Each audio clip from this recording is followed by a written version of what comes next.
If a stranger handed you a blanket in a city you've never been to, was it a beginning or just a coincidence? When I left my small coastal town and arrived in Istanbul, I stepped into a completely different life. This place was big, crowded, and cold.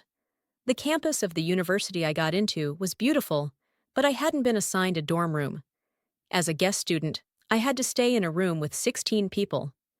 That day, I experienced the exhausting rhythm of the city for the first time, running around all day. By the time I returned to the dorm, I realized I had missed the chance to buy a pillow and blanket. I curled up in the corner of the bed and lay in the fetal position. As my eyelids grew heavy, I felt someone approaching me. A woman with short, blunt-cut jet black hair stood in front of me. Her name was Ivy. She had a slender frame and unforgettable, striking lips.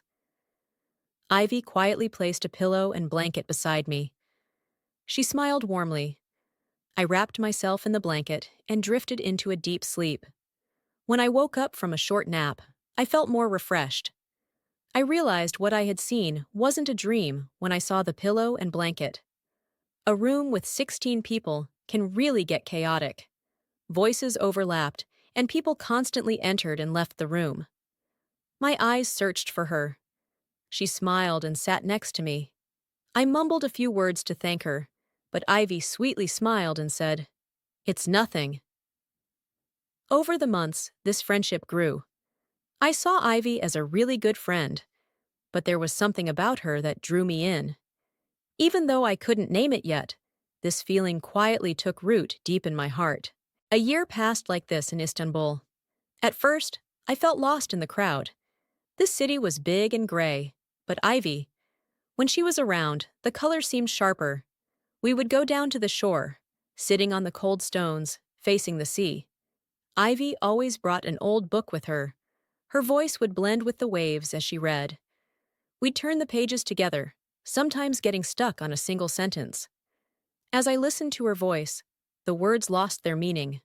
Only the melody remained. One day, among the cries of seagulls, she read me a poem by Emily Dickinson. The soul should always stand ajar, ready to welcome the ecstatic experience.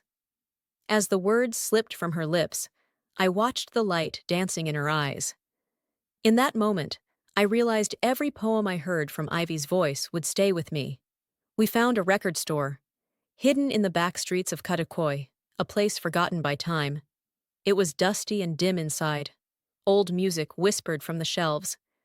One day, an old record played La Vie en Rose. Ivy closed her eyes and tilted her head slightly to the side. In that moment, she began to hum along with the song. Everything else seemed to stop. For a moment, we were in Paris, in the middle of gray Istanbul. At home, we'd sit in the corner of my room and sing along to songs with an old guitar. Ivy always pressed the wrong note at some point, laughing and starting over. Her laughter echoed off the walls, lifting the weight of long, tiring days. Then time passed. By the end of the year, we had moved into our own apartments. But every time I saw Ivy, something stirred inside me.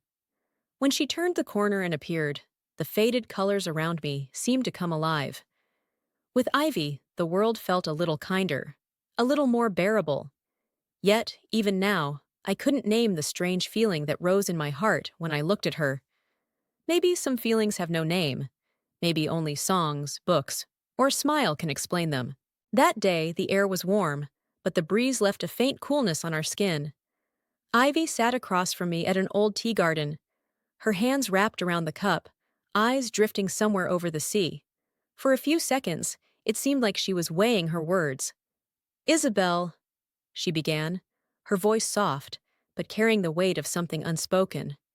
She held my gaze as she continued, "There's something I want to tell you."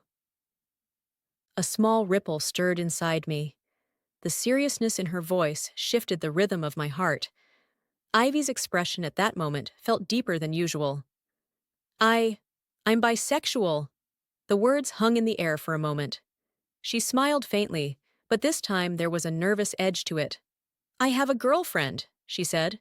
"I just wanted to tell you because being friends with you means a lot to me. I hope that doesn't make you uncomfortable." A spark flickered in my chest. Was it joy? Sadness? I paused and searched within myself. Something had awakened inside me, an unnamed excitement, but at the same time, a strange heaviness. I smiled at her. Of course. Why would that bother me? I said. There was a tremor in my voice, but Ivy didn't seem to notice, or if she did, she chose not to mention it.